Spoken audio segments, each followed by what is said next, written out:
ورحمة الله وبركاته. إن الحمد لله نحمده ونستعينه ونستغفره ونعوذ بالله من شرور أنفسنا ومن سيئات أعمالنا. من يهده الله فلا مضل له ومن يضلله فلا هادي له. ونشهد أن لا إله إلا الله وحده لا شريك له ونشهد أن محمدا عبده ورسوله. أما بعد فقال الله تعالى: يا أيها الذين آمنوا اتقوا الله حق تقاته ولا تموتن إلا وأنتم مسلمون. فقال الله تعالى أيضا: يا أيها الناس اتقوا ربكم.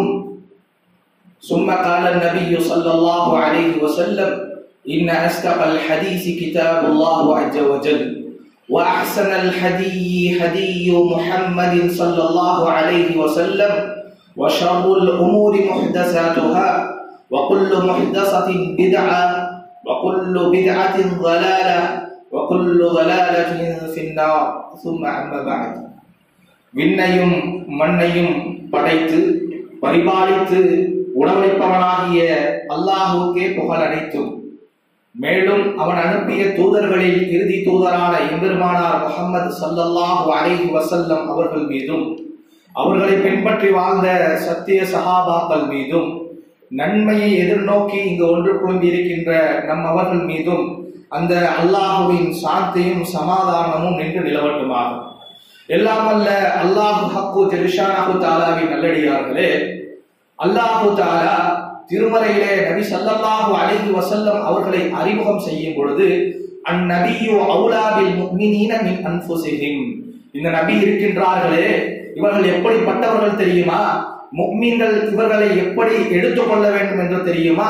ஒரு முஃமினாக இருக்கக்கூடியவர் தன்னுடைய உயிரை விட மேலானவராக இந்த நபிகளாரை எடுத்துக்கொள்ள வேண்டும் என்று அல்லாஹ் தஆலா சொல்கின்றான். ஒரு நம்பிக்கை கொண்டவர் இருக்கின்றாரு, ஒரு முஃமின் என்று தன்னை சொல்லிக்கிறார் என்று சொன்னால் அவர் தன்னுடைய உயிரை பெரிய விடயமாக எடுத்துக்கொள்ள வேண்டுமா அல்லது நபிகளாரை எடுத்துக்கொள்ள வேண்டுமா என்றால் அல்லாஹ் தஆலா பாடம் எடுக்கின்றான். ஒரு முஃமினுக்கு, ஒரு முஸ்லிமுக்கு தன்னுடைய உயிரை விட நபி மேலானவராக இருக்க வேண்டும். அவர்கள் கற்றுக் கொடுத்த வார்த்தைகள், அவர்கள் சொல்லிக் கொடுத்த ஹதீஸ்கள், அவர்கள் எதையெல்லாம் விட்டு சென்றார்களோ அதை அனைத்தையும் ஒரு முஃமின் தன்னுடைய உயிருக்கு மேலாக மதிக்க வேண்டும், நபிகளாரை உயிருக்கு மேலாக நேசிக்க வேண்டும் என்று அல்லாஹ் தஆலா திருமறையிலே சொல்லிக் கொடுக்கின்றான். அதே போல நபி ஸல்லல்லாஹு அலைஹி வஸல்லம் அவர்களும் ஒரு ஹதீஸ்ல சொல்றாங்க, லா யுமினன்ன அஹதுக்கும், உங்கள ஒருத்தர் கூட முஃமினாக ஆக முடியாது. ஹத்தா, எது வரைக்கும் தெரியுமா? ஹத்தா அகூலு அஹப்ப இலைஹி மின் வாலிதிஹி வ வலதிஹி வன்னாஸி அஜ்மஈன், உங்களில் ஒருவருக்கு உங்களுடைய பிள்ளைகளை விட, உங்களுடைய பெற்றவர்களை விட, இன்னும் உலகத்தில் இருக்கும் யாரை விடவும் நபியாகிய நான் விருப்பத்திற்குரியவனாக ஆகும் வரை உங்களில் ஒருவர் முஃமின்ங்கிற அந்தஸ்தை அடைய முடியாது என்று ரசூலுல்லாஹ் ஸல்லல்லாஹு அலைஹி வஸல்லம் அவர்கள் சொல்லக்கூடியதை பார்க்கிறோம். அப்போ ஒருத்தர் முஃமின்னு தன்னை சொல்லுகிறாருன்னா நபிகளாரை நேசிக்கக்கூடியவர்களாக இருக்க வேண்டும். நபிகளாரை இதே ரபியுல் அவ்வல் மாதத்துல தான் நபி ஸல்லல்லாஹு அலைஹி வஸல்லம் அவர்கள் வஃபாத் ஆனார்கள். இதே ரபியுல் அவ்வல் மாசத்துடைய 2வது திங்கட்கிழமை 12வது பிறையில ரசூலுல்லாஹ் ஸல்லல்லாஹு அலைஹி வஸல்லம் அவர்கள் மரணத்தை அடைகின்றார்கள். அப்ப ரபியுல் அவ்வல்ல இருந்து கொண்டு அல்லாஹ்வை ஒருத்தர் நேசிக்கிறேன்னு சொன்னா அந்த ரபியுல் அவ்வல்ல ரசூலுல்லாஹ்வுக்கு வந்தது மரணம். அந்த மரணத்தின் போது அவர்கள் என்ன உபதேசம் செய்தார்கள், மரணத்தை அவர்கள் எப்படி அணுகினார்கள், மரண தருவாயிலே என்னென்னவெல்லாம் செய்தார்கள், அதையெல்லாம் படித்து அதிலிருந்து படிப்பனையை பெற்று தன்னுடைய வாழ்க்கையில் அமைத்துக் கொள்கின்றானே அவன்தான் உண்மையான நபிகளாரை நேசிக்கக்கூடியவராக இருக்க முடியும்.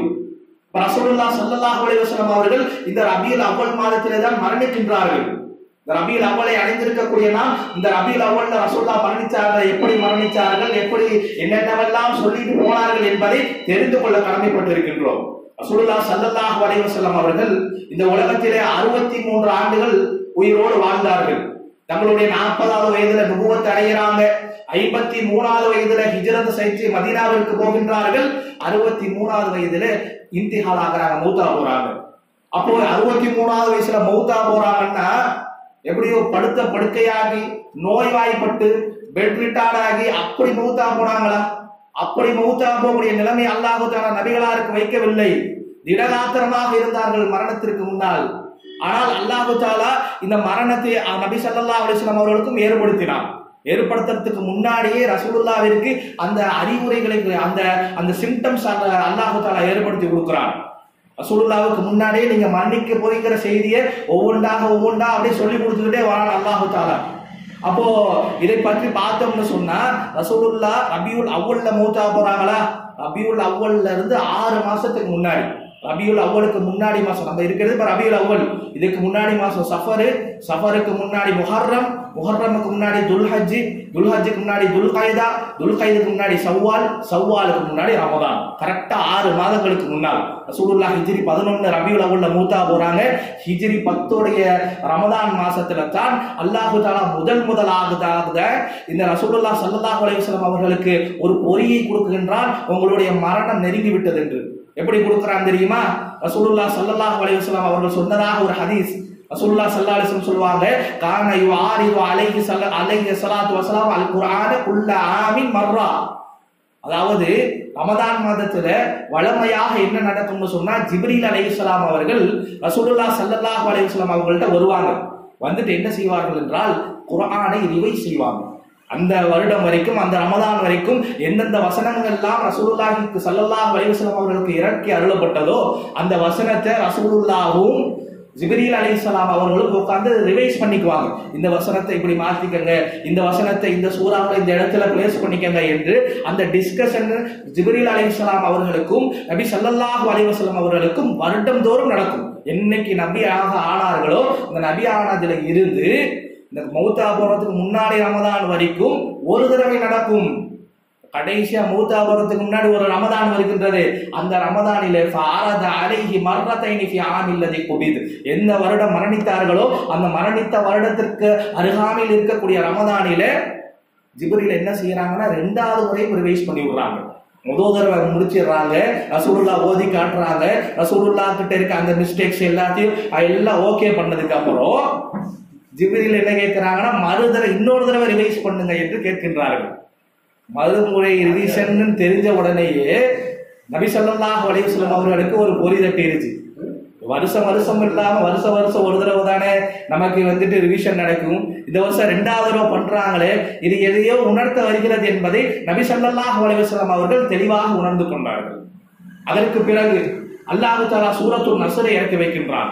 இதா ஜாஅ நஸ்ருல்லாஹி வல் ஃபத்ஹ் وَرَأَيْتَ النَّاسَ يَدْخُلُونَ فِي دِينِ اللَّهِ أَفْوَاجًا فَسَبِّحْ بِحَمْدِ رَبِّكَ وَاسْتَغْفِرْ إِنَّهُ كَانَ تَوَّابًا என்ற அந்த சிறிய வசனத்தை அல்லாஹ் தஆலா இறக்கி வைக்கின்றான். அந்த வசனத்தில் அல்லாஹ் தஆலா என்ன சொல்வான் என்று சொன்னால், அல்லாஹ்வுடைய வெற்றியும் அல்லாஹ்வுடைய உதவியும் முஹம்மதே உங்களிடம் வரும் பொழுது இந்த மக்கள் சாறை சாறையாக இந்த இஸ்லாத்தில் நுழைவதை நீ காண்பீர் என்று ரசூலுல்லாஹ்விற்கு அல்லாஹ் தஆலா வஹி இறக்கி வைக்கின்றான். அப்ப சாறை சாறையாக மக்கள் இஸ்லாத்துக்கு வருவாங்கன்னா, இந்த இஸ்லாம் வெற்றி அடைந்து விட்டது என்று சொன்னால் இந்த நபியாகிய நம்மளுடைய வேலை முடிந்து விட்டது, நம்மளுடைய மிஷன் அக்காம்ப்ளிஷ் ஆயிருச்சு என்பதை புரிஞ்சுக்கிறாங்க ரசூலுல்லாஹ். அல்லாஹ் தஆலா இன்னொரு வசனத்துல சொல்லும்போது, ஹுவல்லதி அர்ஸல ரசூலஹு பில் ஹுதா வ தீனில் ஹக் லியுத்ஹிரஹு அலா தீனி குல்லி. அல்லாஹ் தஆலா நபிமார்களை சத்திய மார்க்கத்தோடு எதற்கு தெரியுமா அனுப்பி வைத்தால், லியுத்ஹிரஹு அலா தீனி குல்லி, இருக்கக்கூடிய அனைத்து மார்க்கங்களை விட இஸ்லாம் தான் சத்திய மார்க்கம் என்பதை ஓங்கி உரைப்பதற்காக, ஓக்கி நிறுத்துவதற்காக நபிமார்களை சத்தியத்தோடு அல்லாஹ் தஆலா அனுப்பினான் என்று ஒரு வசனத்துல சொல்லுவான். அப்ப இந்த வசனத்தை பார்க்கறாங்க ரசூலுல்லாஹ். அல்லாஹ்வுடைய வெற்றியும் அல்லாஹ்வுடைய உதவியும் வரும் பொழுது மக்கள் சாறை சாறையாக இந்த இஸ்லாத்தில் நுழைவதை நீ காண்பீர் என்று சொல்லும் பொழுது அவ்வளவுதான், இஸ்லாம் வெற்றி அடைஞ்சிருச்சு, மேலோங்கிருச்சு, மக்கள் சாறை சாறையா வந்துட்டாங்களே. அப்படி வந்துட்டாங்கன்னா நபியாக என்னுடைய வேலை முடிந்து விட்டது, என்னுடைய மிஷன் அக்காம்ப்ளிஷ் ஆயிருச்சு, இனி எனக்கு வேலை இல்லை, என்னுடைய வேலை நிறைவு பெற்றது. வேலை நிறைவு பெற்றுச்சுன்னா என்னுடைய மரணமும் நெருங்கிருச்சுங்கிறத அந்த இடத்திலையும் ரசூலுல்லாஹ் ஸல்லல்லாஹு அலைஹி வஸல்லம் அவர்கள் உணர்ந்து கொள்கின்றார்கள். 3வதாக ரசூலுல்லாஹ் ஸல்லல்லாஹு அலைஹி வஸல்லம் அவர்கள் ரபியுல் அவ்வல்ல மூத்தா போறாங்க. எந்த மாசத்துல நம்ம இங்க உட்கார்ந்து இருக்கிறோமோ இந்த மாசத்துல மூத்தா போறாங்க. இதற்கு 3 மாசத்துக்கு முன்னாடி ஹஜ்ஜுக்கு போறாங்க ரசூலுல்லாஹ் ஸல்லல்லாஹு அலைஹி வஸல்லம். இந்த இடத்துல நம்ம கவனிச்சு பார்க்கணும். 3 மாசத்துக்கு முன்னாடி ஹஜ்ஜுக்கு போறாங்க. அவங்களுடைய உடல் வலிமையே நம்ம இங்க வந்துட்டு சற்று உற்றுநோக்க கடமைப்பட்டு இருக்கின்றோம். 3 மாசத்துக்கு இன்னைக்கு போற மாதிரியா? இன்னைக்கு உம்ராவை ஹஜ்ஜுக்கு போறோம்னா அழகா இங்க ஏர்போர்ட்ல ஏறினோம்னா அங்க ஜெத்தால இறக்கி விட்டுருவான். அங்க டபுள் ஆக்சில் பஸ் ஏறினோம்னா அழகா டென்ட்ல போய் மினா ஏசி போட்டு டென்ட்ல போய் இறக்கி விட்டுருவோம். ஜாலியா நம்ம உம்ராவையும் ஹஜ்ஜையும் எந்த கஷ்டமும் இல்லாம பண்ணிட்டு வந்துருவோம். அந்த மாதிரி சூழ்நிலையா ரசூலுல்லாஹ்விற்கு பிரயாணப்படுகின்றார்கள். மதீனாவில இருந்து மக்காவிற்கு வரணும் என்று சொன்னாலே கிட்டத்தட்ட 450 கிலோமீட்டர் 500 கிலோமீட்டர் ஒட்டகத்துல பிரயாணப்பட்டு வரணும். 3 மாசத்துக்கு முன்னாடி ரசூலுல்லாஹ் வராங்க. ரசூலுல்லாஹ் நமக்கு இப்ப பைக் எடுத்துட்டு நாமக்கலுக்கு போயிட்டு வந்தாலே டயர்ட் ஆயிடும். போறது வழியில 10 இடத்துல பஞ்சு போட்டு வச்சிருப்பான். வெயில்ல போயிட்டு நாமக்கலுக்கு 10 kilometre up and down 20 kilometre போயிட்டு வரதுக்கு நம்மளால முடியாது. ரசூலுல்லாஹ்வுடைய உடல் வலிமை எவ்வளவு திடகாத்திரமாக இருந்திருந்தால் 450 கிலோமீட்டர் மதீனாவில இருந்து கிளம்பி மக்காவில ஒட்டகத்திலேயே 10 நாள் 15 நாள் பிரயாணப்பட்டு ஹஜ்ஜுக்கு போயிருப்பாங்கிறத நம்ம உணர்ந்துக்கணும்.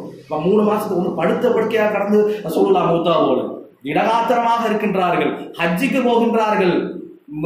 மினாவில தங்குறாங்க, அரஃபாவில தங்குறாங்க, முஜ்தலிஃபால தங்குறாங்க, தவாஃப் செய்யறாங்க, செய்யறாங்க. இப்ப எல்லாம் அப்பதெல்லாம் ஒரு பிடியும் ரசூலுல்லாஹ்வை பிடிக்கவில்லை. ஒரு நோவும் கிடையாது, உடல்ல ஒரு வருத்தமும் கிடையாது, திடகாத்திரமாக இருந்தாங்க. அப்ப அந்த ஹஜ்ஜிக்கு போகும் பொழுது அல்லாஹ் தஆலா அந்த அரஃபால போய் தங்குறாங்க. ரசூலுல்லாஹ் ஸல்லல்லாஹு அலைஹி வஸல்லம் அவர்கள் அரஃபாவில இருக்கும் பொழுது அல்லாஹ் தஆலா ஒரு வசனத்தை இறக்கி வைக்கின்றான். சூரத்துல் மாயிதாவுடைய 3வது வசனம், 5வது சூராவுடைய 3வது வசனத்தை அல்லாஹ் தஆலா இறக்கி வைக்கிறான்.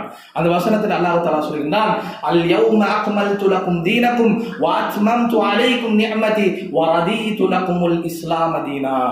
அல்லாஹ் தஆலா அந்த இடத்துல தெளிவாக டிக்ளேர் பண்றான், அல் யௌம அக்மல்து லகும் தீனக்கும். இன்றைய தினம் எந்த அரஃபாவிலே நபி ஸல்லல்லாஹு அலைஹி வஸல்லம் அவர்கள் நின்று, இன்னைக்கு நம்ம உம்ராக்கு ஹஜ்ஜுக்கு போனாலும் 9வது பிறையில அரஃபாவில ஒரு பேருரை நடத்தப்படும். அரஃபாவுடைய பேருரையானது இன்னைக்கும் நடத்தப்படும். அது மாதிரி ரசூலுல்லாஹ் ஸல்லல்லாஹு அலைஹி வஸல்லம் அவர்கள் போன அந்த ஹஜ்ஜில 9வது பிறையில அரஃபா மைதானத்தில் நின்று மக்களுக்கு பேருரை நடத்தி கொண்டிருக்கின்றார்கள். அந்த அரஃபா மைதானத்தில் இருக்கும் பொழுது வசனமானது இறக்குகின்றது. இறக்கும் பொழுது அல்லாஹ் அதில் தெளிவாக சொல்லுகின்றான், அல் யௌம அக்மல்து லகும். இந்த அரஃபாவிலே நீங்கள் கூடியிருக்கின்றீர்களே, இந்த தினத்தோடு உங்களுடைய மார்க்கத்தை நான் பரிபூர்ணப்படுத்தி விட்டேன். வ அத்மம்து அலைக்கும் நிஅமதி, என்னுடைய அருளை உங்களுக்கு முழுமைப்படுத்தி விட்டேன். வரதீது லகுமுல் இஸ்லாம் தீனா, உங்களுடைய மார்க்கம் இஸ்லாம் தான் என்பதை நான் பொருந்து கொண்டேன் என்ற இந்த வசனத்தை இறக்குகின்றான். இறந்த உடனே இந்த வசனம் ரசூலுல்லாஹ்வுக்கு கிடைச்ச உடனே கன்ஃபார்மே பண்ணிட்டாங்க. மார்க்கம் முடிஞ்சது, இஸ்லாத்திற்கு வெற்றி வர போகின்றது, சாலை சாலையாக மக்கள் இந்த மார்க்கத்தை ஏற்றுக்கொள்ள போறாங்க என்று இதெல்லாம் எதை உணர்த்துகிறதுனா என்னுடைய மௌத்தை தான் உணர்த்துகிறது என்று ரசூலுல்லாஹ் தெல்ல தெளிவாக விளங்கி கொண்டார்கள். தெல்ல தெளிவாக விளங்கிக்கிட்டு அதே அரஃபா மைதானத்துல மக்களுக்கும் அறிவிப்பு செய்யறாங்க. மக்கள் அரஃபா இந்த பேரூர்ல எந்திரிச்சிட்டு ஹம்து ஸலவாத் சொல்லிட்டு முதல் வார்த்தையை ரசூலுல்லாஹ் சொல்கின்றார்கள், யா அய்யுஹன்னாஸ், நம்பிக்கை கொண்டவர்களே, இஸ்மஉ கௌலி, என்னுடைய பேச்சை செவிதார்த்து கேளுங்கள் சொன்னாங்க. லஅல்லி லா அத்ரி அல்கா பஅத ஆமி ஹாதா, இந்த வருடத்திற்கு அப்புறம் உங்களை சந்திக்கக்கூடிய வாய்ப்பு எனக்கு இருக்குமா இல்லையான்னு தெரியலங்கிறத வெளிப்படையா மனிதர்களுக்கு சொல்ல ஆரம்பிச்சிட்டாங்க. இது வரைக்கும் அல்லாஹு தஆலா நபிகளாருக்கு உணர்த்திட்டு இருந்தான். பல்வேறு சந்தர்ப்பங்கள்ல ரசூலுல்லாஹ் கிட்ட உங்களுடைய அந்திம காலமானது நெருங்குகிறது என்று பல்வேறு சந்தர்ப்பங்கள்ல அல்லாஹு தஆலா ரசூலுல்லாஹ்விற்கு உணர்த்தி கொண்டிருந்தான். இந்த நேரத்துல உணர்ந்து கொண்ட ரசூலுல்லாஹ் மக்களுக்கு உணர்த்த ஆரம்பித்து விட்டார்கள். இந்த வருடத்துக்கு அப்புறம் என்னை பார்ப்பீர்களா இல்லையா என்று அந்த அரஃபா மைதானத்தில் அந்த பேருரையிலே சொல்லுகின்றார்கள். எனக்கு ஜும்ராவிற்கு கல்லெறியும் போது அங்க இன்னொரு தனியா சொல்றாங்க, ஹுத் அன்னி மனாசிகக்கும், என்னிடம் இருந்த ஹஜ்ஜுடைய கிருதிகளை எடுத்துக் கொள்ளுங்கள், ஹஜ் எப்படி பண்ணுங்கிறத என்கிட்ட கத்துக்குங்க. ஏன்னா ரசூலுல்லாஹ் வாழ்க்கையில பண்ணது ஒரே ஒரு ஹஜ் தான். அவர்கள் பண்ண முதல் ஹஜ்ஜும் அதுதான், கடைசி ஹஜ்ஜும் அதுதான். அப்ப அந்த ஹஜ் எனக்கு அப்புறம் இந்த அடுத்த வருஷம் நான் இருப்பேனான்னு தெரியாது. ஹுத் அன்னி மனாசிகக்கும், என்னிடம் இருந்த ஹஜ்ஜுடைய கிருதிகளை எப்படி ஹஜ் செய்யணுங்கிறத கத்துக்கங்க. லஅல்லி லா அத்ரி அராக்கும் பஅத ஆமி ஹாதா, இதற்கு அடுத்த வருடம் நான் உங்களை பார்ப்பனா என்று தெரியாது என்று மறுபடியும் அந்த இடத்துல ஜும்ராவில் கல்லெறியக்கூடிய இடத்துல சஹாபாக்களுக்கு சொல்லுகின்றார்கள். சஹாபாக்களுக்கு எல்லாம் ஒரு மாதிரி புரிய ஆரம்பிக்கின்றது. ரசூலுல்லாஹ் எதையோ உணர்த்த வருகின்றார்கள் என்று புரிய வருகின்றது. அப்போ இந்த ஹஜ்ஜுடைய அந்த நேரத்திலும் ரசூலுல்லாஹ் ஸல்லல்லாஹு அலைஹி வஸல்லம் அவர்கள் தெளிவாக மக்களுக்கு சொல்லுகிறாங்க. இதற்கு அப்புறம் அதுவும் பட்டுப்படாம தான் சொல்றாங்க, நான் அடுத்த வருஷம் இருப்படான்னு தெரியாது அப்படிங்கிற மாதிரி சொல்றாரு.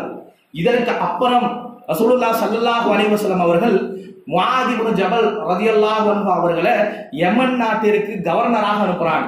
ரசூலுல்லாஹி ஸல்லல்லாஹு அலைஹி வஸல்லம் அவர்களுக்கு மிக விருப்பமான மிக நெருக்கத்தில் இருந்த ஒரு சஹாபி யாருன்னு சொன்னா முஆத் இப்னு ஜபல். பல சஹாபாக்கள் பல மனிதர்கள் ரசூலுல்லாஹை பார்த்து, ரசூலுல்லாஹ்வே எங்களுடைய தாய் தந்தை உங்களுக்கு சமர்ப்பணம் ஆகட்டும், அல்லாஹ் நபியே உங்களை நாங்க நேசிக்கிறவங்க எல்லாம் ரசூலுல்லாஹை பார்த்து பல நபர்கள் சொல்லி இருக்கிறாங்க. ஆனா நபியே ஒரு சஹாபியை பார்த்து, யா முஆத் இன்னி உஹிப்புக ஃபில்லாஹ், அல்லாஹ்வுக்காக உன்னை நேசிக்கிறேன் என்று நபி ஒரு சஹாபியை பார்த்து ஒரு ஆளை பார்த்து சொல்றாங்கன்னா முஆத் தான். அப்படி இந்த முஆத் ரசூலுல்லாஹ் என்ன பண்றாங்கன்னா யமனுக்கு கவர்னராக அனுப்பிச்சு விடுறாங்க. அப்படி அனுப்பிச்சு விடும் போது மதீனாவோட சிட்டிக்குள்ள இருந்து ஊருக்கு நடுவுல இருந்து அவரை ஒட்டகத்தின் மீது முஆதை அமர வைக்கின்றார்கள். அந்த கடிவாளத்தை பிடிச்சிக்கிட்டு கூட்டிகிட்டே போறாங்க. முஆத் எது வரைக்கும் போறாங்கன்னா ஊருடைய மையத்துல இருந்து ஊரோட எல்லை வரைக்கும், துல் ஹுலைஃபா என்று சொல்லக்கூடிய இன்னைக்கு 5 கிலோமீட்டர் 6 கிலோமீட்டர் இருக்கக்கூடிய இடத்த இவங்க கடிவாள ஒட்டகத்தை பிடிச்சிக்கிட்டு முஆத் பலவிதமான அட்வைஸை கொடுக்குறாங்க. முஆதை பார்த்து எஸ்ஸிரு அலா துஅஸ்ஸிரு, நீ அதாவது முதல்ல என்ன சொல்றாங்கன்னா, நீங்க ஒரு புது சமுதாயத்தை பார்க்க போறீங்க, அந்த மனிதர்களுக்கு நீங்கள் ஷஹாதத்தை சொல்லுங்கள், ஷஹாதத்தை அவர்கள் ஏற்றுக்கொண்டால் அவர்களுக்கு தொழுகையை கற்றுக் கொடுங்கள், தொழுகை ஏற்றுக்கொண்டார்கள் என்றால் அவர்களுக்கு ஜகாத்து கடமையாக்குங்க, எஸ்ஸிரு வலா துஅஸ்ஸிரு, அவர்களுக்கு மார்க்கத்தை எளிமையாக சொல்லுங்கள், கடுமையாக்குகிறார்கள், பஷீரு வலா துனஃபிரு, அவர்களுக்கு நற்செய்தி சொல்லுங்கள், அவர்களை ஏசி விடாதீர்கள் என்றெல்லாம் அப்படியே சொல்லிக்கிட்டு உபதேசம் சொல்லிக்கிட்டே வராங்க. சொல்லும் போது கூடுதலா சொல்றாங்க, அநீதி இழைக்கப்பட்டவனுடைய பிரார்த்தனைக்கு அஞ்சிக்கொள், நிச்சயமாக அநீதி இழைக்கப்பட்டவனுடைய பிரார்த்தனைக்கும் அல்லாஹ்விற்கும் மத்தியில எந்த திரையும் கிடையாது என்று இதெல்லாம் சொல்லிட்டு அப்படியே சொல்லிட்டு கூட்டு வராங்க. மதீனாவுடைய எல்லை வருகின்றது. முஆதை விடுகின்றார்கள். விட்டுக்கிட்டு அந்த இடத்துல ஒரு வாசகத்தை சொல்றாங்க முஆதை பார்த்து, முஆதே இந்த வருஷம் என்னை பார்த்துட்ட, திருப்பி நீ வரும் பொழுது நீ என்னை காண மாட்டாய், நான் கட்டிய மஸ்ஜிதுன் நபவி அங்க இருக்கும், நான் கட்டிய என்னுடைய வீடு இங்க இருக்கும், நீ அடுத்த தடவை இந்த மதீனா நகரத்துக்குள்ள வரும் பொழுது என்னுடைய கபரை தான் காணுவாய் என்று வெளிப்படையாக ஒரு சஹாபி கிட்ட தன்னுடைய மரணத்தை அறிவிச்சுட்டு அப்படியே திரும்பி ரசூலுல்லாஹ் அந்த எல்லையில இருந்து திரும்பி ஊரை பார்த்து நடக்கிறார். முஆத் இப்னு ஜபல் கதறுகின்றார், அழுகுறாரு. ஆனால் அழுதுகிட்டு அப்படியே அவரும் போயிடறார். ரசூலுல்லாஹ் ஒரு சஹாபி கிட்ட ஓபனா மூத்தா போறன்ற விஷயத்த சொல்றக்கூடிய செய்தியை பார்க்கிறோம். இதற்கு பின்னாடி உஹதுடைய மலைக்கு போறாங்க ரசூலுல்லாஹ். இப்ப அப்படியே நெருங்கி அந்த ரபீல் அவ்வளுக்கு முன்னாடி மாசம் சஃபர் மாசம் வந்தாச்சு. ஒரு மாசத்துக்கு முன்னாடி மதீனா நகரத்திலிருந்து பார்த்தா உஹதுடைய மலை தெரியும். அந்த உஹதுக்கு போறாங்க ரசூலுல்லாஹ். சஃபருடைய ஆரம்பம் அந்த மிடு ஒரு 15 தேதிக்குள்ள வந்து சஃபருடைய 15க்குள்ள உஹது மலைக்கு போகின்றார்கள். போயிட்டு எதுக்கு போறாங்கன்னா உஹது போர்க்களம். ரசூலுல்லாஹ் ஹிஜ்ரத் செஞ்சு வந்து 2வது வருஷம் நடந்த பெரிய யுத்த களமானது உஹது. உஹதுல சுஹதாக்கள் 80க்கு நெருக்கமான சஹாபாக்கள் கொல்லப்பட்டார்கள். அவர்களுக்கு அப்போ ஜனாசா தொழுக வைக்க முடியல. ரசூலுல்லாஹ் என்ன பண்றாங்கன்னா போயிட்டு அவங்களுக்கு ஜனாசா தொழுக வைக்கிறதுக்கு போறாங்க. போயிட்டு எத்தனை வருஷம் பாத சமானிய சினீன் 8 வருடங்களுக்கு முன்னாடி தொழுக வைக்கிறதுக்கு போறாங்க. அங்க போயிட்டு அந்த உஹதுடைய சுஹதாக்களுக்கு அங்க போய் தொழுக வைத்த பிறகு மிம்பர்ல ஏறுறாங்க. ஏறிக்கிட்டு சில உபதேசங்களை அந்த இடத்துலயும் செய்யறாங்க. ரசூலுல்லாஹ் தெளிவா சொல்றாங்க, ஓபனா சொல்றாங்க மக்களை பார்த்து, இன்ன பைன ஐதீக்கும் ஃபாரத்துன், உங்களுக்கு முன்னாடி நான் செல்ல இருக்கின்றேன், வ அன அலைக்கும் ஷஹீதுன், உங்களுக்கு எல்லாம் சாட்சியாளராக நான் இருக்கின்றேன், வ இன்ன மவ்இதுகுல் ஹவுத், பிறகு நான் எங்க தெரியுமா முன்னாடி போறேன், அடுத்தது உங்களை நான் எங்க தெரியுமா சந்திப்பேன், நாளைக்கு கியாமத்து நாளில நீங்கள் எல்லாம் எழுப்பப்படும் பொழுது அந்த ஹவுதுல் கௌசர் என்ற ஒரு தடாகம் இருக்கும், அங்குதான் நான் உங்களை சந்திக்க இருக்கின்றேன். அப்ப கிளம்புறேன், உங்களுக்கு முன்னாடி நான் போகக்கூடிய ஃபரத்தும், உங்களுக்கு முன்னாடி நான் கிளம்புறேன், தயார்படுத்துறதுக்கு போறேன். எங்க போறேன் தெரியுமா, உங்களுக்கு முன்னாடி உங்களை விட்டு பிரிஞ்சு மரணத்தை நோக்கி போகின்றேன். திருப்பி உங்களை சந்திக்க கூட இன்னும் மவைதக்கும், உங்களுக்கு வாக்களிக்கப்பட்ட இடம் தெரியுமா, வாக்களிக்கப்பட்ட இடம் என்னை சந்திப்பதற்கு எது தெரியுமா, ஹவுது தான் என்று ரசூலுல்லாஹ் ஸல்லல்லாஹு அலைஹி வஸல்லம் அவர்கள் அந்த ஒரு மாதத்துக்கு முன்னாடி மக்களுக்கிட்டையும் சொல்லிடுறாங்க, ஓபனா சொல்லிடுறாங்க. சொன்னோட அந்த இதை அறிவிக்கக்கூடிய உருவாங்கிற சஹாபி சொல்கின்றாரு, இந்த உபதேசம் இந்த அந்த உஹதுடைய அந்த நாள்ல நடந்த செய்திகள்லாம் எங்களுக்கு எப்படி இருந்துச்சுன்னா, லவ் மத்தி அலி அம்வாதி வல் அஹ்யாஹி, உயிரோடு இருப்பவர்களுக்கும் இறந்து போன சுகதாக்களுக்கும் ஏதோ பிரியாவிடை கொடுப்பது போல நபிகளாருடைய செய்கைகள்லாம் அன்னைக்கு இருந்துச்சு. அவர்கள் அந்த தொழுக வைக்கக்கூடிய காட்சி, அவர்கள் அன்னைக்கு செய்த அந்த உபதேசங்கள் எல்லாம் நாங்கள் கவனிச்சு பார்க்கும்போது ஏதோ பெரிய பிரியாவிடை தான் எங்களுக்கு கொடுக்க போறாங்கன்னு நினைச்சோம் அப்படின்னு இந்த ஹதீஸை அறிவிக்கக்கூடியவர் சொல்லக்கூடியதை பார்க்கின்றோம். பிறகு ரசூலுல்லாஹ் ஸல்லல்லாஹு அலைஹி வஸல்லம் அவர்கள் சஃபருடைய கடைசி, ரபியுல் அவ்வளுடைய ஆரம்பம், இன்னும் மரணிக்கிறதுக்கு இன்னொரு 10-12 நாள் தான் இருக்கின்றது. கடைசியாக என்ன செய்யறாங்கன்னு சொன்னா ஜன்னத்துல் பக்கீக்கு போறாங்க. அந்த ரசூலுல்லாஹ் காலத்துல மரணித்தவர்களை அடக்கம் செய்யக்கூடிய, தஃபன் செய்யக்கூடிய இடம் தான் ஜன்னத்துல் பக்கி என்பது. அப்ப அந்த ஜன்னத்துல் பக்கியில போயிட்டு தன்னுடைய ஒரு சஹாபியோடைய தஃபனை, ஒரு ஜனாசாவை அட்டெண்ட் பண்ணிட்டு ரசூலுல்லாஹ் திருப்பி வருகின்றார்கள். வரும்பொழுது தான் முதலாவதாக ஒரு கடுமையான தலைவலி ஏற்படுகின்றது ரசூலுல்லாஹ்வுக்கு. இதுவரைக்கும் ரசூலுல்லாஹ்விற்கு ஏற்படாத ஒரு தலைவலி, வித்தியாசமான தலைவலி, அடித்து நொறுக்கக்கூடிய ஒரு தலைவலி, அவங்களை இயங்காமல் முடக்கக்கூடிய அளவிற்கான ஒரு தலைவலி ரசூலுல்லாஹ்வுக்கு ஸல்லல்லாஹு அலைஹி வஸல்லம் அவர்களுக்கு முதல் அப்பதான் ஏற்படுகின்றது. ஆயிஷாவோட வீட்டுக்கு போறாங்க, ரெஸ்ட் எடுக்கிறாங்க. பிறகு இந்த ரபியுல் அவ்வல் திங்கட்கிழமை மரணிக்கிறாங்க. அதற்கு முன்னாடி 5 நாளைக்கு முன்னாடி புதன்கிழமை, இந்த புதன்கிழமை இந்த தலைவலியுடைய கோரமும் ரசூலுல்லாஹ்வுக்கு பிடித்திருக்கக்கூடிய அந்த பிணியும் உச்சகட்டத்தை அடைகின்றது. ரசூலுல்லாஹ்வால அதுக்கு மேல இயங்க முடியாத ஒரு நிலை ஏற்படுகின்றது. ரசூலுல்லாஹ் ஸல்லல்லாஹு அலைஹி வஸல்லம் அவர்கள் பொதுவாக எப்படி தங்குவாங்கன்னு சொன்னா, டெய்லியும் ஒரு மனைவியோட வீட்டுல தங்குவாங்க. அந்த ஷெட்யூல் போட்டு இன்னைக்கு இங்க என்று அவர்களுடைய ஒவ்வொருவருடைய மனைவியோட வீட்லயும் ஒவ்வொரு நாள் தங்குவாங்க. அப்போ அன்னைக்கு அந்த புதன்கிழமை அந்த நோயுடைய அந்த தாக்கம் அதிகமாகக்கூடிய அந்த நாள் எங்க தங்கி இருக்கிறாங்கன்னு சொன்னா மைமூனா என்று சொல்லக்கூடிய தன்னுடைய மனைவியோட வீட்டுல தங்கி இருக்கிறாங்க. அப்ப கேட்கறாங்க, ஐநா அனகதன், நாளைக்கு எங்க தங்கணும்னு கேட்கறாங்க. பிறகு அந்த மனைவிமார்கிட்ட கேட்கறாங்க, நான் ஆயிஷா வீட்டிலேயே தங்கிக்கிட்டுமான்னு கேட்கிறாங்க. எல்லா மனைவிமார்களும் ஒத்திருக்கின்றார்கள். பிறகு மைமூனாவுடைய வீட்டுல இருந்து ஆயிஷாவுடைய வீட்டுக்கு ரசூலுல்லாஹ் கொண்டு செல்லப்படுகின்றார்கள். எப்படி கொண்டு செல்லப்படுறாங்கன்னா, ஒரு பக்கத்து ஃபதுல் இப்னு அப்பாஸ் தம்பி முறை, இன்னொரு பக்கத்து அலி இப்னு அபூ தாலிப் அவரும் தம்பி முறை, 2 பேருடைய தோல் பூஜங்கள்லயும் 2 பக்கத்து கையை போட்டுக்கிட்டு ரசூலுல்லாஹ் அவர்கள் தங்களுடைய காலு பூமியில தேய்ச்சிக்கிட்டே போறாங்க. செய்தி நெருப்பாக பரவுகின்றது மதீனாவிலே. இதுவரைக்கும் இப்படி ஒரு காட்சியில ரசூலுல்லாஹ் ஸல்லல்லாஹு அலைஹி வஸல்லம் அவர்களை அந்த நபி தோழர்கள் பார்த்தது கிடையாது. ரசூலுல்லாஹ்வை கம்பீரமாக நடந்து பார்த்திருக்கிறாங்க, கம்பீரமா குதிரை ஓட்டி பார்த்திருக்கிறாங்க, கம்பீரமா போர்க்களத்துல பார்த்திருக்கிறாங்க. ரசூலுல்லாஹ் அப்படி முடியாம இழுத்துட்டு போன காட்சியெல்லாம் அவர்கள் பார்த்தது கிடையாது. பார்த்து தீயாக பரவுகிறது செய்தி, மதீனா நகரமே இயங்க மறுக்குகின்றது. அப்ப ரசூலுல்லாஹ் ஸல்லல்லாஹு அலைஹி வஸல்லம் அவர்கள் கொண்டு போய் ஆயிஷாவுடைய வீட்டில் வைக்கப்படுகின்றார்கள். தலைவலியுடைய கோரம் தாண்டவம் ஆடுகின்றது. ரசூலுல்லாஹ் கேட்கிறாங்க சஹாபாக்கள்கிட்ட, என் மீது தண்ணீர் எடுத்து ஊத்துங்க என்று கேட்கின்றார்கள். பிறகு ஹப்சாவுடைய வீட்டுல, உமருடைய மகள் ஹப்சாவுடைய வீட்டுல இருந்து ஒரு பேசன் மாதிரி, ஒரு குடுவை மாதிரி ஒரு சட்டி எடுத்துட்டு வராங்க. அதுக்குள்ள ரசூலுல்லாஹ் அமர வைக்கப்படுகின்றார்கள். அவருடைய தலையில 7 தோல் பை அளவிற்கு தண்ணீரானது ஊற்றப்படுகின்றது. ஊற்றவுடனே அந்த சூடு, அந்த காய்ச்சலுடைய சூடானது கொஞ்சம் தணிகின்றது. ரசூலுல்லாஹ் கொஞ்சம் தேடுகின்றார்கள். தேடணும்னா ரசூலுல்லாஹ் என்ன செஞ்சாங்க தெரியுமா? என்னை பள்ளி வாயிலுக்கு அழைத்து செல்லுங்கள், மக்களுக்கு நான் உபதேசம் செய்ய வேண்டும். என்னுடைய அந்திம காலம் நெருங்கிவிட்டது, என்னுடைய மரணத்தை ஏற்படுத்தக்கூடிய பிணியானது இதுதான் என்பதை நான் உணர்ந்து கொண்டேன்.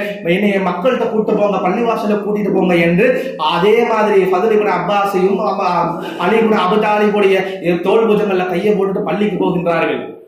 பள்ளியில போய் உட்கார்றாங்க. உட்கார்ந்த உடனே ஒரு அறிவிப்பை கொடுக்கின்றார்கள், இன்னல்லாஹ ஹய்யர அபதன் பைன துன்யா வ பைன மா இந்தஹு. அவர்கள் சொல்லுகின்றார்கள், அல்லாஹு தஆலா ஒரு அடியானுக்கு 2 வாய்ப்புகளை கொடுத்தான்.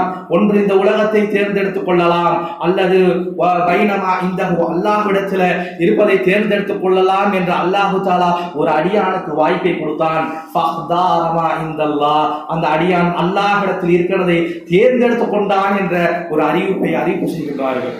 அங்க இருக்கிற யாருக்கும் புரியல ரசூலுல்லாஹ் என்ன சொல்றாங்கன்னு. ஒரே ஒருத்தருக்கு மட்டும் புரியுது. அபூபக்கர் சித்திக் ரலியல்லாஹு அன்ஹு அவர்களுக்கு புரிகின்றது, அந்த அடியான் வேற யாரும் இல்ல, ரசூலுல்லாஹ் தான் தன்னை பற்றி தான் தன்னிலையிலே தான் பேசிக் கொண்டிருக்கின்றார்கள். அந்த வாய்ப்பு கொடுக்கப்பட்ட அடியான் நபிகளார் தான். நபிகளார் அவர்கள் அல்லாஹ்விடம் இருக்கிறதை தேர்ந்தெடுத்துக் கொண்டார்கள். நம்மளை விட்டு பிரிய போகிறார்கள் என்பதை தான் நபிகளார் அறிவிக்கின்றார்கள் என்பதை அபூபக்கர் புரிந்து கொள்கின்றார்கள். அழுகின்றார்கள், அழுது விழுகின்றார்கள். ரசூலுல்லாஹ் பார்க்கறாங்க, புரிஞ்சுக்கிட்டது இவர்தான் அப்படின்னு சொல்லிட்டு அபூபக்கர் அழைக்கின்றார்கள், யா அபூபக்கர் லா தத்கி, அழுவாதீங்க அபூபக்கர். வலோ குன்து முத்தஹத ஹலீலன் மினல் உம்மதி லத்தஹது அபூபக்கரின், என்னுடைய இந்த சமுதாயத்தில் இருந்து உற்ற தோழராக நான் ஒருவரை எடுத்துக் கொள்வேன் என்று சொன்னால் அபூபக்கரே உங்களைத்தான் நான் தேர்ந்தெடுத்துக் கொள்ளுவேன். ஆனால் அல்லாஹ் தஆலா என்னை உற்ற நண்பனாக எடுத்துக்கொண்டான். ஆனா அல்லாஹ் தஆலா எப்படி வத்தஹத் இப்ராஹிம ஹலீலான்னு சொல்றோம்ல, இப்ராஹிமை அல்லாஹ் தஆலா எப்படி உற்ற நண்பராக எடுத்துக்கொண்டானோ அதே போல ரசூலுல்லாஹி ஸல்லல்லாஹு அலைஹி வஸல்லம் அவர்களையும் அல்லாஹ் தஆலா உற்ற நண்பனாக ஏற்றுக்கொண்டான். அப்ப அல்லாஹ் உற்ற நண்பனாக ஏற்றுக்கொண்ட நிலையில மனிதர்கள் இருந்து ஒருத்தர் ரசூலுல்லாஹ்வால உற்ற நண்பராக உற்ற தோழனாக ஏற்றுக்கொள்ள முடியாது. அப்ப சொல்றாங்க ரசூலுல்லாஹ், ஒருவேளை என்னுடைய உம்மத்திலிருந்து மினல் உம்மத்தில் அத்தஹதுது அபூபக்கர், என்னுடைய உம்மத்திலிருந்து என்னுடைய உற்ற தோழர்களில் ஒருவராக நான் எடுக்க நாடினேன் என்றால் அபூபக்கரை உங்களைத்தான் எடுத்துக் கொள்வேன் என்று சொல்லுகின்றார்கள். சொல்லிவிட்டு என்னை யார் வீட்டில் வந்து பார்க்க வேணாம், இல்லா பாபா அபூபக்கர், அபூபக்கர் வரக்கூடிய அந்த வாசலை தவிர மற்ற எல்லா வாசலையும் அடியுங்கள், என்னை யாரும் வந்து பார்க்க வேண்டாம் என்று ரசூலுல்லாஹ் ஸல்லல்லாஹு அலைஹி வஸல்லம் அவர்கள் சொல்கின்றார்கள். இதெல்லாம் புதன்கிழமை நடக்கக்கூடிய விஷயங்கள். பிறகு ரசூலுல்லாஹ் வீட்டுக்கு போறாங்க. அசருக்கு பின்னாடி மறுபடியும் வருகின்றார்கள். சுனன் அபி யாலா என்ற கிதாபில பதிவுபட்டிருக்கக்கூடிய செய்தி. ரசூலுல்லாஹ் ஸல்லல்லாஹு அலைஹி வஸல்லம் மறுபடியும் மிம்பர்ல உட்கார்றாங்க. உட்கார்ந்துகிட்டு தங்களுடைய சஹாபாக்களை பார்த்து கேட்கின்றார்கள், இப்பொழுது நான் எதுக்கு வந்திருக்கிறேன் தெரியுமா? உங்களிடம் பழி தீர்த்துக் கொள்வதற்காக வந்திருக்கின்றேன், பழி தீர்க்கப்படுவதற்காக வந்திருக்கிறேன். என்ன பழி தெரியுமா? இதற்கு முன்னால் உங்களை யாராவது நான் சொல்லாலோ செயலாலோ அடித்திருந்தாலோ அல்லது கடன்பட்டு இருந்தாலோ அதை இப்பொழுதே என்னிடம் கடன் தீர்த்து விடுங்கள், கணக்கை முடித்துக் கொள்ளுங்கள் என்று அறிவிப்பை கொடுக்கின்றார்கள். கேட்பார்களா இந்த சஹாபாக்கள்? அமைதி, மயான அமைதி நிலவுகின்றது. எல்லாம் அமைதியாக அமர்ந்திருக்கின்றார்கள். ரசூலுல்லாஹ் மீண்டும் மீண்டும் கேட்கின்றார்கள், யாரும் பழிவாங்க என்ன? ரசூலுல்லாஹ் யாரும் பழி எடுத்தாங்க பழி வாங்குவதற்கு திரும்பி? பிறகு ரசூலுல்லாஹ் சொல்லுகின்றார்கள், யார் இந்த தினத்தில் என்னை பழி தீர்த்துக் கொள்கின்றீர்களோ அவர்கள் என்னோடு மறுமையில ஒன்றாக இருக்கலாம்னு சொன்னோட ஒரு சஹாபி எந்திரிக்கிறாரு. ரசூலுல்லாஹ்வே, என்னிடம் இருந்து ஒரு தடவை 3 தினார்கள் வாங்கி ஒருத்தருக்கு சதகா கொடுத்தீங்க, அந்த 3 தினாரை திருப்பி கொடுங்கன்னு கேட்கிறார். சுற்றி இருந்த சஹாபாக்களுடைய கழுகு பார்வை அவர் மீது பாய்கின்றது. ரசூலுல்லாஹ் இருக்கக்கூடிய நிலையில உனக்கு அந்த 3 தினார் பெரிய விஷயமா போயிருத்தா என்று ஒரு மாதிரி கழுகு பார்வையோடு எல்லாம் கோபம் கொப்பளிக்க அந்த நபரை பார்க்கின்றார்கள். ஃபத்ல் இப்னு அப்பாஸ் கிட்ட ரசூலுல்லாஹ் சொல்றாங்க, அந்த 3 தினாரை கொடுத்துருங்க. அந்த 3 தினாரை பெற்றுக்கொண்ட அந்த சஹாபி சொல்கின்றார், ரசூலுல்லாஹ்வுடைய பேச்சு ஏதோ முடிவை காட்டக்கூடியதாக இருக்கின்றது, வித்தியாசமாக பேசுறாங்க. இந்த 3 தினம் எனக்கு பெரிய விஷயம் இல்லை, ரசூலுல்லாஹ் கிட்ட இருந்து கடைசியாக பெற்ற இந்த தினார்களாக இது இருக்கட்டுமே என்றுதான் பெற்றுக்கொண்டேன் என்று சொல்கின்றார். அடுத்து இன்னொரு சஹாபி சொல்றாரு, நபிகளாக நீங்கள் ஒட்டகத்துல போயிட்டு இருக்கும்போது ஒரு தடவை சாட்டையை சுழட்டினீங்க, சுழட்டின அந்த சாட்டை என்னுடைய முதுகுல வந்து அடித்தது, அது மிகவும் பயங்கரமாக எனக்கு வலியை ஏற்படுத்தியது அப்படின்னு ரசூலுல்லாஹ் அந்த நிலைமையிலும் பீடித்திருக்கின்றார்கள். நோய்வாய்ப்பட்டிருக்கிறாங்க, முடியாம மிம்பர்ல உட்கார்ந்து இருக்கிறாங்க. அந்த நேரத்திலேயே தங்களுடைய முதுகை திருப்பி காட்டுகின்றார்கள், பழி தீர்த்துக் கொள்வதற்காக காட்டுகின்றார்கள். இந்த சஹாபி போய் கட்டி அணைச்சுக்கிறாரு. ரசூலுல்லாஹ் பழி தீர்க்கிறது கேட்கல, உங்களை முசாஃபாக செய்யணுங்கிற ஒரு ஆசையில கேட்டேங்கிறத சொல்றாங்க. புதன்கிழமை அப்படியே பொழுது கழிகின்றது. ரசூலுல்லாஹ்வுடைய அந்த காய்ச்சலுடைய அந்த மவுத்துக்கான அந்த நோயானதுடைய அந்த வீரியமானது அதிகமாகின்றது. ரசூலுல்லாஹ் ஒரு கம்பளியை போத்திருக்கின்றார்கள். கம்பளியை போத்திருக்கும் போது மூச்சு அடைக்கின்றது.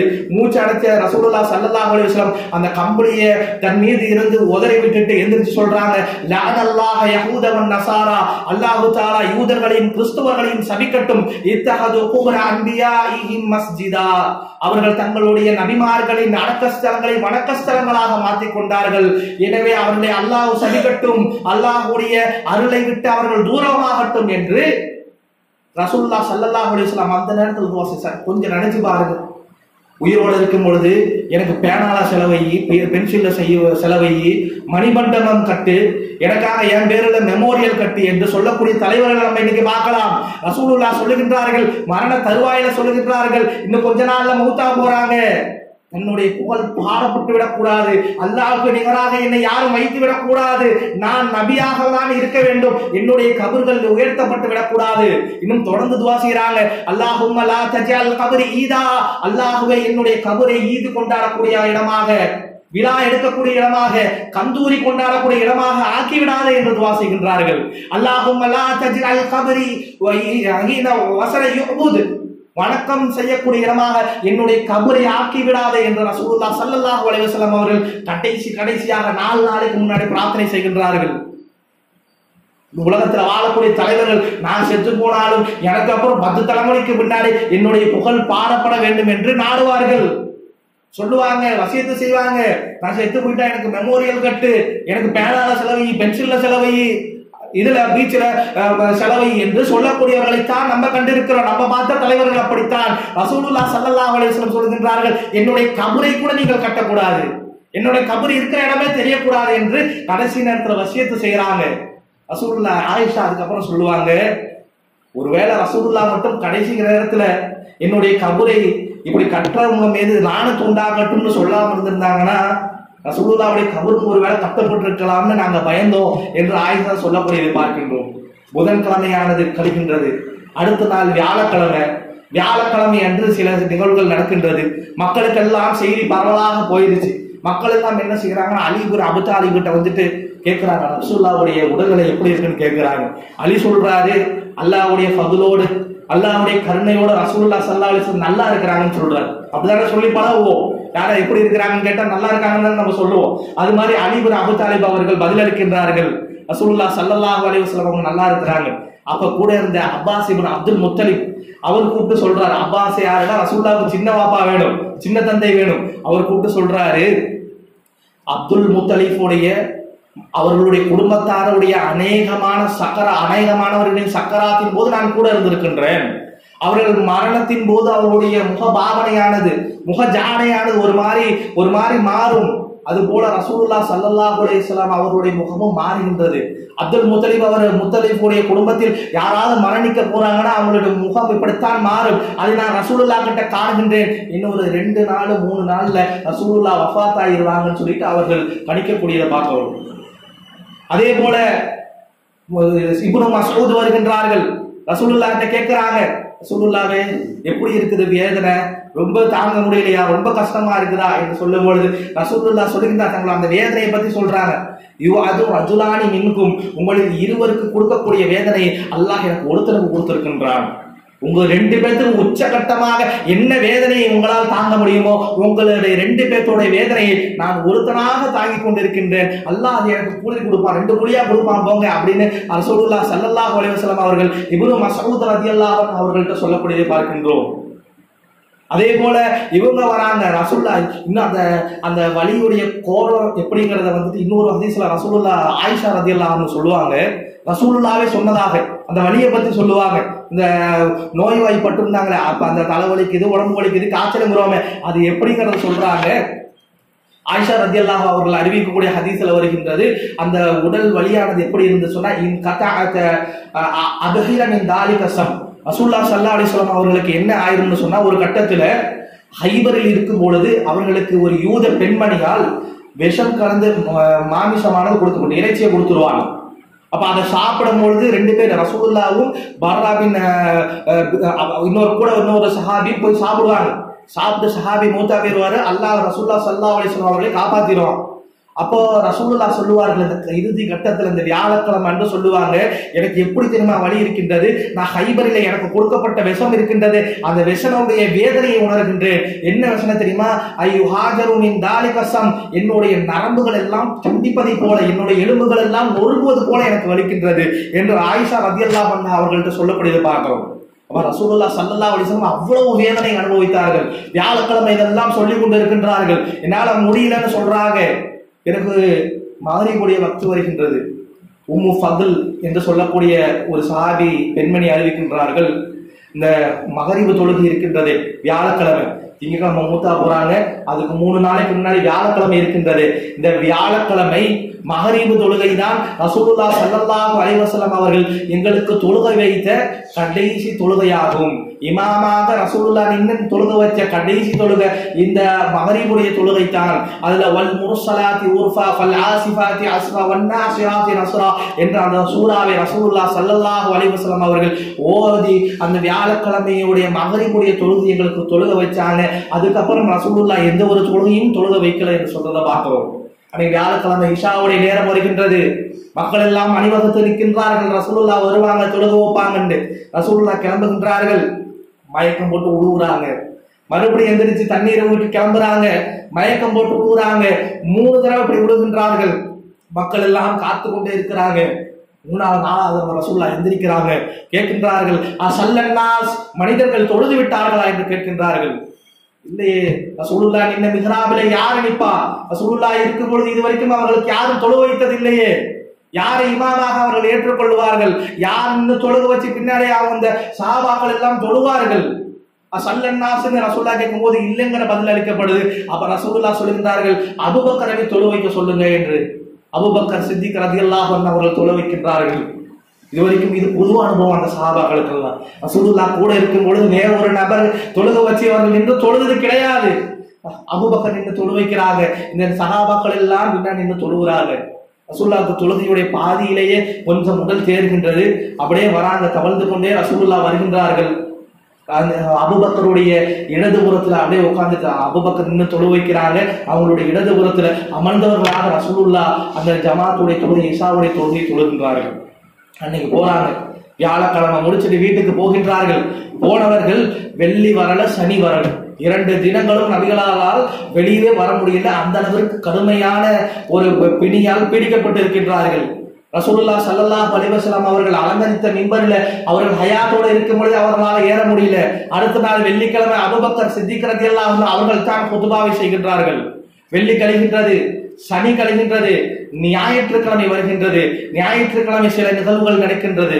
மௌத்தா போறதுக்கு ஒரு நாளைக்கு முன்னாடி ரசூலுல்லாஹ் ஸல்லல்லாஹு அலைஹி வஸல்லம் அவர்கள் அவர்களுடைய ரசூலுல்லாஹ் ஸல்லல்லாஹு அலைஹி வஸல்லம் அவர்கள் அந்த வீட்டில் இருக்கும் பொழுது ஃபாத்திமா ரலியல்லாஹு அன்ஹா அவர்கள் ஓடி வருகின்றார்கள். வகர்பா அபாஹு, என்னுடைய தந்தையை பிடித்திருக்கக்கூடிய இந்த கஷ்டமே, எங்க அத்தாவுக்கு வந்த கஷ்டமே என்று அழுகின்றார்கள். ரசூலுல்லாஹ் சொல்றாங்க, லைஸ அலா அபீக கர்புன் பஅதல் யௌம்.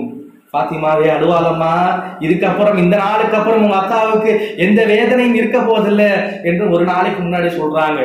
பிறகு ஃபாத்திமாவை அழைக்கின்றார்கள். அழுதுகிட்டே ஒரு விஷயத்தை, ஒரு ரகசியத்தை ரசூலுல்லாஹ் ஸல்லல்லாஹு அலைஹி வஸல்லம் ஃபாத்திமாவுக்கு சொல்லுகிறார்கள். ரசூலுல்லாஹ் ஃபாத்திமா அழுகின்றார்கள். பிறகு இரண்டாவதாக இன்னொரு ரகசியத்தை சொல்றாங்க. ஃபாத்திமா சிரிச்சுக்கிட்டே போறாங்க. அது என்ன ரகசியம்ங்கிறது பிற்காலத்தில் வெளிப்படுகின்றது. முதலாவதாக ரசூலுல்லாஹ் ஃபாத்திமா கிட்ட சொன்ன ரகசியம் என்ன தெரியுமா? அவங்க சொல்றாங்க, எனக்கு நோம்பப்ப ஜிப்ரீல் 2வது தடவை வந்துட்டு குர்ஆனை ஓதி காமிக்க சொன்னாரு. அப்பயே எனக்கு தெரிந்து விட்டது, என்னுடைய மரணம் நெருங்கி விட்டது என்று, நான் மரணிக்க போறேன் என்ற அந்த ரகசியத்தை, அந்த அந்த ஹதீஸே இப்படிதான் வந்தது முதல்ல. அப்ப அந்த விஷயத்தை ஃபாத்திமாவுக்கு சொல்லுகின்றார்கள். ஃபாத்திமா கதறி அழுகின்றார்கள்.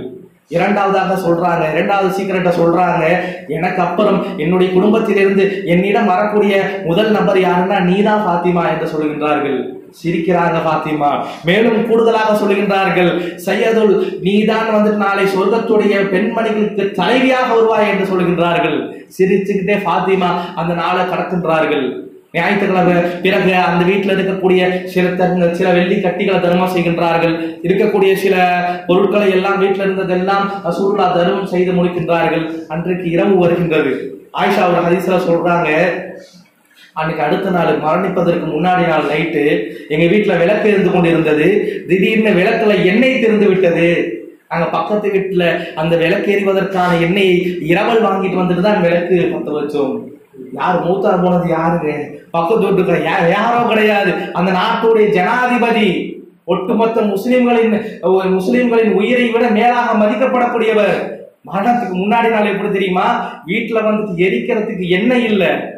இதுதான் சொல்லி கொடுத்துட்டு போனாங்க ரசூலுல்லாஹ் ஸல்லல்லாஹு அலைஹி வஸல்லம் அவர்கள். தங்களை மற்ற தலைவர்கள் போல சொத்துக்களை சேர்த்து கொண்டு என்னை அங்க அடக்கம் பண்ணி இங்க அடக்கம் பண்ணி நான் இறந்து போனாலும் என்னுடைய புகழ் எப்படி பாடப்பட வேண்டும் என்று சொல்லல. அடுத்த மௌத் ஆகிறதுக்கு முன்னாடி நாள் எரிப்பதற்கு விளக்கல எண்ணெய் இல்லாத நிலையில தான் ரசூலுல்லாஹ் ஸல்லல்லாஹு அலைஹி வஸல்லம் அவர்கள் மௌத்தா போனாங்க. பாப்பர் இல்ல ரசூலுல்லாஹ், மார்க்கத்தின் ரசூல், மார்க்கத்தின் தலைவர், நாட்டின் ஜனாதிபதி. இருந்தாலும் இப்படிப்பட்ட ஒரு வாழ்க்கையை தேர்ந்தெடுத்துக் கொண்டார்கள். ஞாயிற்றுக்கிழமை கழிகின்றது. மன்னிக்கக்கூடிய அந்த நாள் வருகின்றது. ரபியுல் அவ்வல், 2வது திங்கட்கிழமை, 12வது பிறை. எந்த பிறையிலே நாங்கள் ரசூலுல்லாஹ்வை நேசிக்கிறோம்னு தந்தூரில சோறாக்கி கொண்டு இவர்கள் சாப்பிட்டு கொண்டிருந்தார்களோ அதே தினத்தில தான் ரசூலுல்லாஹ் ஸல்லல்லாஹு அவர்கள் மௌத்தா போறாங்க. எந்த தினத்துல ரசூலுல்லாஹ்வுடைய பிறந்த நாளை நாங்கள் கொண்டாடுகிறோம் என்று பள்ளிவாசல்ல சீரியல் லைட்டுகளை தொங்க விட்டு அலங்கரித்து ஆட்டம் போட்டு கொண்டு கூத்தடித்து கொண்டு இருக்கின்றார்களோ அந்த நாள்ல ரசூலுல்லாஹ் அந்த நாள்ல தான் மௌத்தா போறாங்க. திங்கட்கிழமை வருது, ஃபஜ்ருடைய நேரம். ரசூலுல்லாஹ் ஸல்லல்லாஹு அலைஹி வஸல்லம் அவர்கள் போகல, ஜமாஅத்துக்கு போகல. அபூபக்கர் தொழு வைக்கிறாங்க. ஃபஜ்ருடைய நேரத்துல கொஞ்சம் நிதானமா இருக்கிறாங்க ரசூலுல்லாஹ். ரசூலுல்லாஹ்வுடைய வீடு அப்படியே பள்ளிவாசல் ஒட்டி தான் இருக்கும். அந்த கரெக்டான அந்த திரை சீலையை விளக்கிட்டு பார்க்கறாங்க. தங்களுடைய சஹாபாக்கள் எல்லாம் அணி அணியாக நின்று தொழக்கூடியதை பார்க்கிறாங்க. சஃபு சஃபா நின்று தொழக்கூடிய காட்சியை பார்க்கின்றார்கள், ஆனந்தம் அடைகின்றார்கள், ஒரு சீர்ப்பை சிரிக்கின்றார்கள். அப்படி பார்த்துட்டு அந்த சில சஹாபாக்கள் ரசூலுல்லாவை பார்த்துடுறாங்க. பார்த்தவங்க ரிவாத் செய்யறாங்க. அந்த ஜும்மா அந்த ஃபஜ்ருடைய நேரத்துல ரசூலுல்லாவுடைய முகத்தை பார்த்தோம். அவ்வளவு பொலிவு, அவ்வளவு சந்தோஷம் அவர்களுக்கு. அவங்க தேறிட்டாங்கன்னு நினைச்ச அந்த முகத்துல இருக்கக்கூடிய பொலிவையும் அந்த முகத்துல இருக்கக்கூடிய சிரிப்பையும் பார்த்து ரசூலுல்லாஹ்க்கு பிடிச்ச நோயெல்லாம் போயிருச்சு, இதோட திருப்பி எந்திரிச்சு வந்துருவாங்க என்று நினைச்சோம். அந்த அளவுக்கு பிரகாசமான முகத்தை உடையவர்களாக அந்த ஃபஜ்ர் நேரத்துல எட்டி எங்களை பார்த்தாங்க, சிரித்தார்கள் எங்களை பார்த்து. எந்த அளவுக்குன்னா நாங்கெல்லாம் தொழுகையை விட்டுட்டு ரசூலுல்லாஹ் கிட்ட போயிருப்போம். அந்த அளவுக்கு அவர்களுடைய அந்த எட்டி பார்க்கக்கூடிய அந்த நிகழ்வானது எங்களை அப்படியே ஈர்க்கக்கூடியதாக இருந்துச்சு. கடைசியில் அப்படி இஷாரா செஞ்சுட்டு ரசூலுல்லாஹ் இல்லை நீங்க தொழுகையை கண்டினியூ பண்ணுங்க என்று இஷாரா செய்தார்கள். நாங்கள் தொழுகையை முடித்தோம். தொழுகையை முடித்த பிறகு ரசூலுல்லாஹ்வுக்கு அந்த ஃபஜ்ருக்கும் லொஹருக்கும் இடப்பட்ட நேரத்தில் தான் ரசூலுல்லாஹ்வுடைய மரணமானது ஏற்படுகின்றது. அவர்கள் இந்த உலகத்தை விட்டு பிரியக்கூடிய நேரமானது அந்த நேரத்தில் தான் ஏற்படுகின்றது. ரசூலுல்லாஹ்விற்கு பிறகு இந்த கடுமையானது எப்படி நல்லா போறாங்களோ அதுக்கப்புறம் மிகவும் ரொம்ப மோசமான கவலைக்கிடமான நிலைக்கு போறாங்க. ஆயிஷா ரலியல்லாஹு அன்ஹா என்ன பண்றாங்கன்னு சொன்னா ரசூலுல்லாஹ் ஸல்லல்லாஹு அலைஹி வஸல்லம் அவர்களை எடுத்து தங்களுடைய நெஞ்சின் மீது அப்படி சாய்ச்சி வச்சுக்கிறாங்க. கடைசி நேரம் ரசூலுல்லாஹ் ஸல்லல்லாஹு அலைஹி வஸல்லம் அவர்கள் தங்களுடைய மனைவியோடைய மடியில் சாய்ந்து இருக்கின்றார்கள். அந்த நேரத்துல ஆயிஷாவுடைய சகோதரர் அப்துல் ரஹ்மான் வருகின்றார். கையில ஒரு மிஸ்வாக்க வச்சிருக்கிறாரு. ரசூலுல்லாஹ் ஸல்லல்லாஹு அலைஹி வஸல்லம் அதை பார்க்கறாங்க, ஏக்கமாக பார்க்கறாங்க. ஆயிஷா ரலியல்லாஹு அன்ஹா அதை புரிந்து கொண்டு அந்த மிஸ்வாக்கை வாங்கி ரசூலுல்லாஹ்ட்ட கொடுக்குறாங்க. அது கடினமாக இருக்கின்றது. ஆயிஷா ரலியல்லாஹு அன்ஹா தங்களுடைய பற்களால் அதை மென்மைப்படுத்துறாங்க. மென்மைப்படுத்திட்டு ரசூலுல்லாஹ் கிட்ட கொடுக்கின்றார்கள். ரசூலுல்லாஹ் பல்லை துலக்குகின்றார்கள். இதை சொல்லிட்டு ஆயிஷா சொல்லுவாங்க, அல்லாஹ் தஆலா கடைசியாக என்னுடைய உமிழ் நீரும் ரசூலுல்லாஹ்வுடைய உமிழ் நீரும் கலக்கக்கூடிய சேரக்கூடிய ஒரு வாய்ப்பை அல்லாஹ் எனக்கு கொடுத்தான். மேலும் அன்றைய தினத்தில் ரசூலுல்லாஹ் பல் துலக்கியது போல வேறு எந்த தினத்திலும் அவர்கள் துலக்கியதில்லை. அவ்வளவு அழகாக பல் துலக்கினார்கள் என்று ஆயிஷா ரலியல்லாஹு அன்ஹா அவர்கள் சொல்கின்றார்கள். பிறகு மூச்சு இறைத்து மயங்கி ரசூலுல்லாஹ் ஆயிஷாவுடைய மடியில கிடக்கிறாங்க. திடீர்னு ரசூலுல்லாஹ்விற்கு மொழிப்பு வருகின்றது. எழுந்தவுடனே சொல்லுகின்றார்கள், அல்லாஹும் மக்ஃபிர்லி, அல்லாஹும் மக்ஃபிர்லி, அல்லாஹ்வே என்னை மன்னித்து விடு, அல்லாஹ்வே என்னை மன்னித்து விடு. என்ன பாவம் செய்தார்கள் இவர்கள்? என்ன பாவம் செய்தார்கள் இவர்கள்? அவர்கள் சொல்லுகின்றார்கள், அல்லாஹும் மக்ஃபிர்லி, அல்லாஹும் வர்ஹம்னி வஅல்ஹிக்னி ஃபிர் ரஃபீக், அல்லாஹ்வே எங்களை மன்னித்து விடு, அல்லாஹ்வே என்னை மன்னித்து விடு, எனக்கு கருணை காட்டு, மிக உயர்ந்த நட்போடு என்னை சேர்த்து விடு என்று ரசூலுல்லாஹ் கேட்ட கடைசி வார்த்தையாக சொல்லுகின்றார்கள். பிறகு ரசூலுல்லாஹ் சில வசனங்களை ஓதுறாங்க. ஆயிஷா ரலியல்லாஹு அன்ஹாவால செவிமடுக்க முடியல.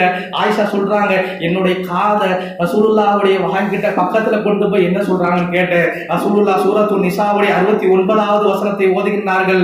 மய்யுத்தி ரசூல் வ மய்யுத்தி அல்லாஹ் வ ரசூல், யார் அல்லாஹ்விற்கும் ரசூலுக்கும் கட்டுப்படுகின்றார்களோ ஃபஉலாயிக மஅல்லதீன அன்அமல்லாஹு மினன் நபியீன வஸித்தீகீன வஸுஹதாஇ வஸ்ஸாலிஹீன், யார் அல்லாஹ்விற்கும் ரசூலுக்கும் கட்டுப்பட்டு தங்களுடைய வாழ்க்கையை அமைத்துக் கொள்கின்றார்களோ அவர்கள் நாளை மறுமையிலே சொர்க்கத்திலே உயர்ந்த நபிமார்களோடு உயர்ந்த சஹாபாக்களோடு உயர்ந்த நல்ல நட்போடு இருப்பார்கள் என்ற அந்த வசனத்தை ரசூலுல்லாஹ் ஸல்லல்லாஹு அலைஹி வஸல்லம் அவர்கள் ஓதுகின்றார்கள். ஓதி முடித்தவுடனே தங்களுடைய கைகளை வானத்தை நோக்கி அப்படி நீட்டுறாங்க. நீட்டிட்டு சொல்றாங்க, ரசூலுல்லாஹ் ஸல்லல்லாஹு அலைஹி வஸல்லம் லா இலாஹா இல்லல்லாஹ்ங்கற வார்த்தையை சொல்கிறார்கள். கடைசி வாசகங்களாக லா இலாஹா இல்லல்லாஹ் சொல்றாங்க, ஃபிர் ரஃபீகில் ஆலா என்ற வார்த்தையை சொல்றாங்க. அதற்கு முன்னாடி இன்னலில் மௌதி சக்கராத், நிச்சயமாக மரணத்திற்கு சக்கராத் என்ற ஒரு நிலை இருக்கின்றது. நிச்சயமாக மரணத்திற்கு முன்னால் சக்கராத் என்ற நிலையை உங்களில் ஒருவரும் கலக்கத்தான் வேண்டும்னு சொல்றாங்க. மௌத்துக்கு முன்னாடி சக்கராத் இருக்குங்கிறாங்க. லா இலாஹா இல்லல்லாஹ்ங்கறாங்க. விரலை உயர்த்தியவர்களாக அல்லாஹ்வே என்னுடைய உயிரை உயர்ந்த நட்பு வட்டாரத்தோடு சேர்த்து விடு அல்லாஹ் என்று பிரார்த்தனை செய்கின்றார்கள். சஹசல் பஸர் ரசூலுல்லாஹி ஸல்லல்லாஹு அலைஹி வஸல்லம், ரசூலுல்லாஹ்வுடைய பார்வை வானத்தை பார்த்து குத்தியது.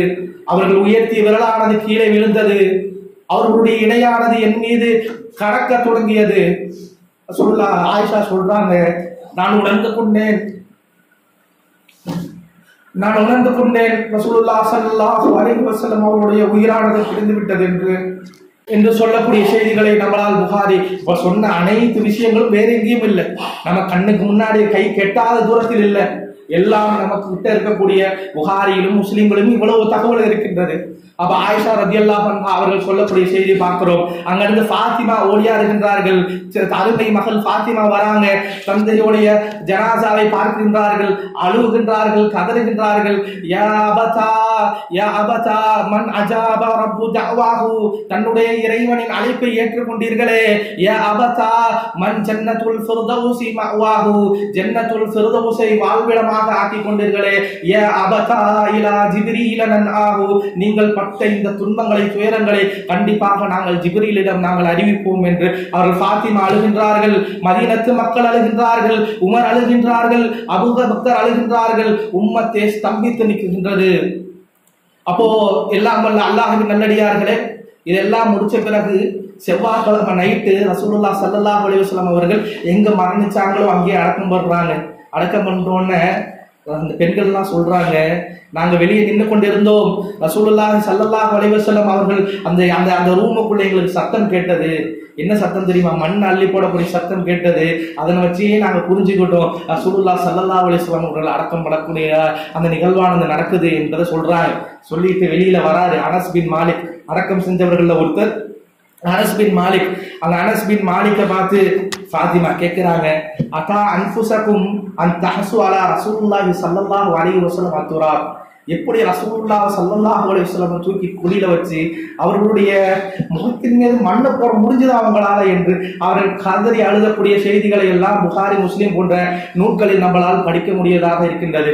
ஆக எல்லாம் வல்ல அல்லாஹ்வின் நல்லடியார்களே, நபிகளாரை நேசிக்கின்றோம் என்றால் இந்த மரணத்தை, ரசூலுல்லாஹ்வுடைய மரணத்தை படிக்கக்கூடியவர்களாக, இந்த மரண நிகழ்வை நிகழ்ந்து நம்ம நினைச்சு பார்க்கக்கூடியவர்களாக இருக்க வேண்டும். நம்மளுடைய அல்லாஹ்வுடைய ரசூலை நேசிக்கிறோம்னா நம்மளுடைய மரணமும் இது போல இருக்க வேண்டும் என்பதை நாடக்கூடியவர்களாக இருக்க வேண்டும். ஆக எல்லாம் வல்ல அல்லாஹ்வின் நல்லடியார்களே, எதனை கேட்டோமோ அதன்படி நடக்கக்கூடிய வாய்ப்பை அல்லாஹு தஆலா நம்ம அவருக்கு தந்தல் புரிய வேண்டும் என்று பிரார்த்தித்தவனாக என்னுடைய இந்த உரையை முடித்துக் கொள்கின்றேன். வஆஹிர் தஅவானா அல்ஹம்துலில்லாஹி ரப்பில் ஆலமீன். அஸ்ஸலாமு அலைக்கும் வரஹ்மத்துல்லாஹ்.